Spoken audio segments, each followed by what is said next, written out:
ladies and gentlemen, boys and girls, welcome back. You found your way to the Alchemix channel where we like to cover all sorts of different things. And today we're going to be looking at something I think is kind of miraculous. And oftentimes when things seem too good to be true, it's not going to last forever. So if this is something that could help you, you might want to jump on it real quick and take advantage of it while it's available to you. So what are we talking about here? We're talking about the dream. We're talking about unlimited DJ music for a one-time $40 fee. Let's talk a little bit about DJ music. What is DJ music compared to regular music?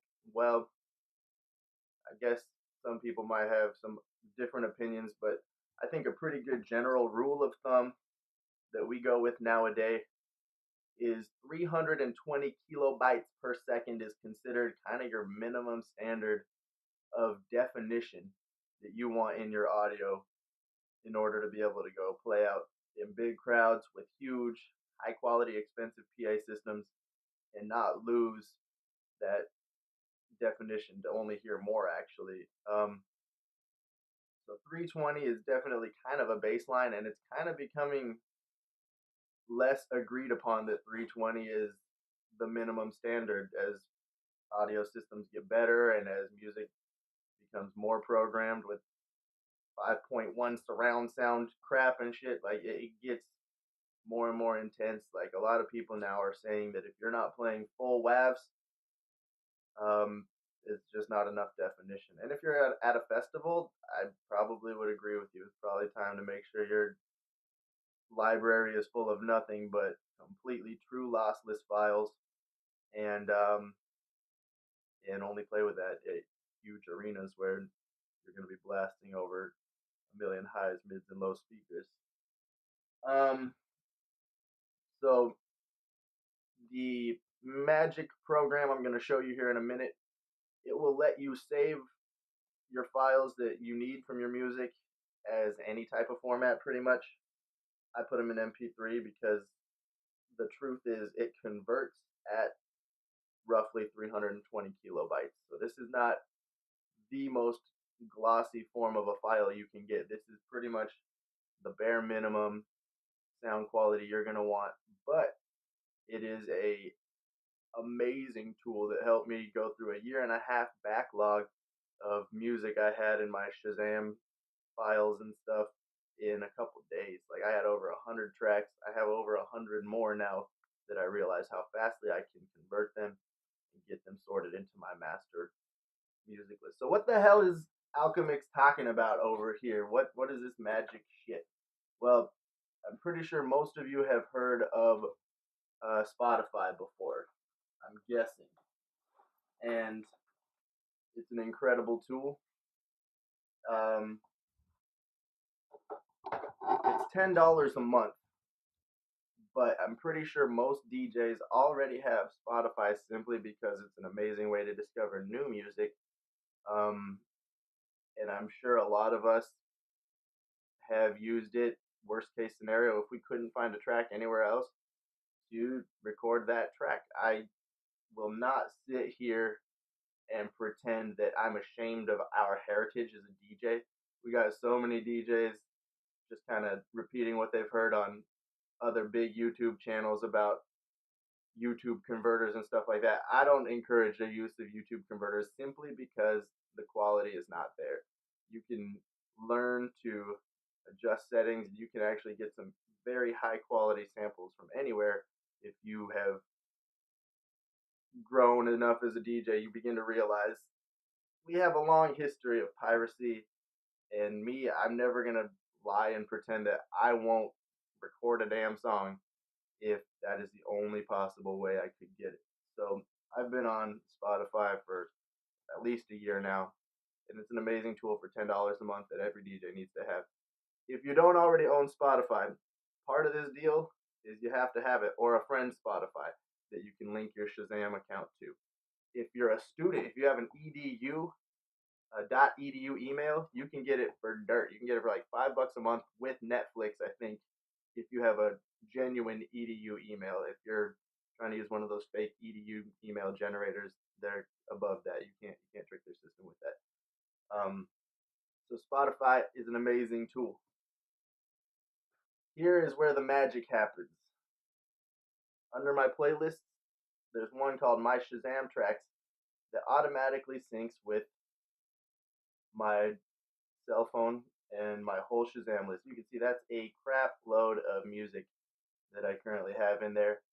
And if I was going to go and purchase these one by one, and record the ones I couldn't find for purchase, this would be an enormous amount of work for me to do, and it's part of the reason I've fallen behind until more recently on keeping up with my master list.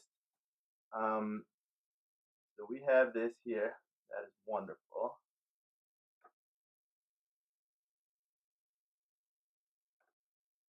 Wait for my Wi-Fi to kick on. There we go. Right here, this little magic box I just popped up. It's an incredible, wonderful, powerful tool. Don't mind me while I tell my stupid ass computer not to try and log into iTunes. Because who uses iTunes anymore, right? This is the iTunes killer right here, and it's called Sidify. If you haven't heard of Sidify, what Sidify is, it's a program that will take your playlists in Shazam and automatically convert them for you. And as long as your settings here in Spotify have been changed to premium streaming, you're going to have a minimum 320 kilobyte file. I've actually done audible tests. I've done file identifying tests that agree it's minimum 320. The problem is if you save them as WAV files, they might technically be considered lossless, but the definition isn't actually in that file. You don't actually have a complete lossless track. It won't lose quality because of the way that it's been saved, but it's not actually a true WAV track. So this is something that it is not for people that are playing, again, gigantic festivals with $20,000 to $100,000 worth of audio equipment bumping their music. So now we have our Sidify open over here. We have our settings set to stream premium, so we know we're going to get the best quality. And we're just simply going to drag and drop. And now every single song that we just had there in our Shazam tracks is over here. And we only press one button. Boom. Everything is now set to convert. Hit convert.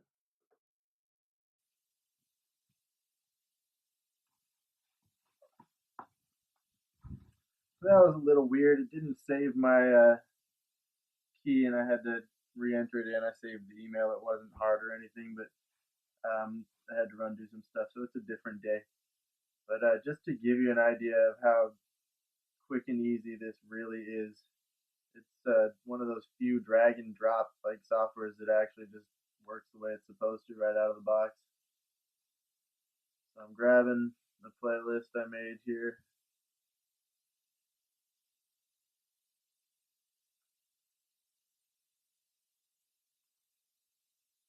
It's all set up and ready to go. I'm going to come up here and just double check. We're doing an MP3 at a 320 kilobits. I'm doing it at 1 speed. You can go faster apparently if you do a hack on the Max, but it trades off for all audio quality, so you might as well just let it run. And now we're just going to hit convert.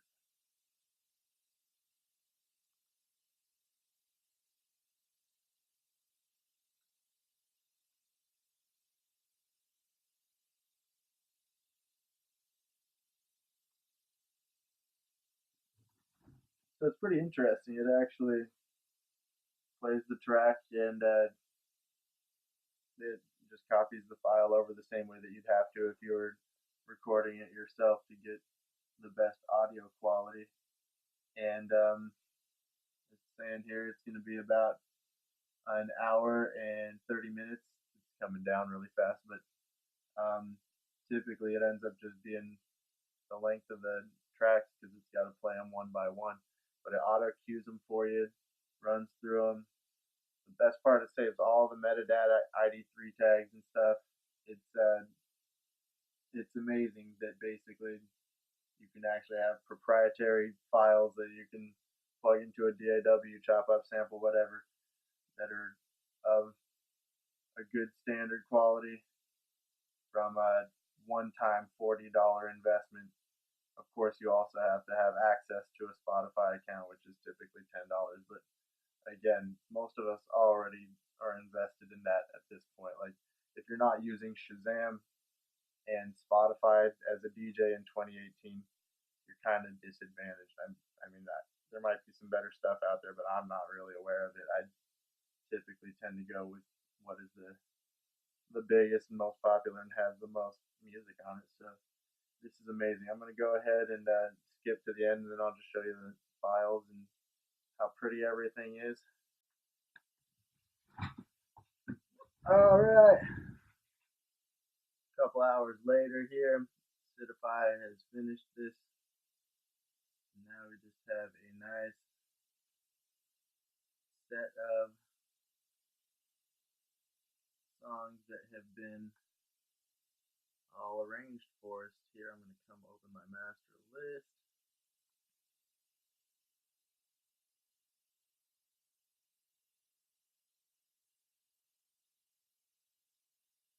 Luckily, most of these right here are an album.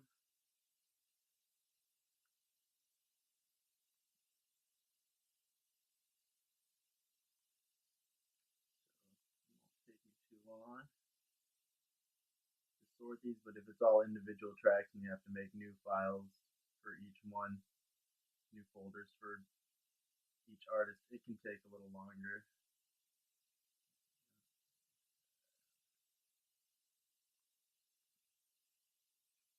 So hopefully you can get an idea of how wonderful this software is and has the potential to be. And then basically I'm ready to start another playlist. I have much bigger ones than the one I just did that I'll let run all night and wake up to 100 new tracks to sort out and stuff. So this is an amazing tool because it lets you get those old throwbacks that you can't find on DJ pools. It lets you get those oddball, less circulated ones that are up and coming. It's all on Spotify. So I mean, with 40 million tracks available to easily Shazam, drag and drop, and convert and sort into your master list, we've really never had it easier at any point, like compared to the old form of lime wires and all that stuff. Like this is way better quality than what people were doing with torrents back in the day. So if you're somebody who definitely appreciates good standard quality music and doesn't require the most ridiculously high level of detail in your music, this is a perfect option. It's still, like I said, something I have never been ashamed to play over a nice set of club speakers. And I think it's programmed well and set up to where I don't know if it could be shut down very easily. Hopefully, it'll be at least a couple years. Maybe if it's big enough, they often cut them a deal and just start making them pay, tax them. So we'll see what happens. But seriously, do some research and consider this if it's something you're okay with, like not too concerned about the potential for being involved with a somewhat gray area. Get on it, dude. Make it happen because seriously, it's been a lifesaver for me. All right, I love you guys. Have a good day. Take it easy.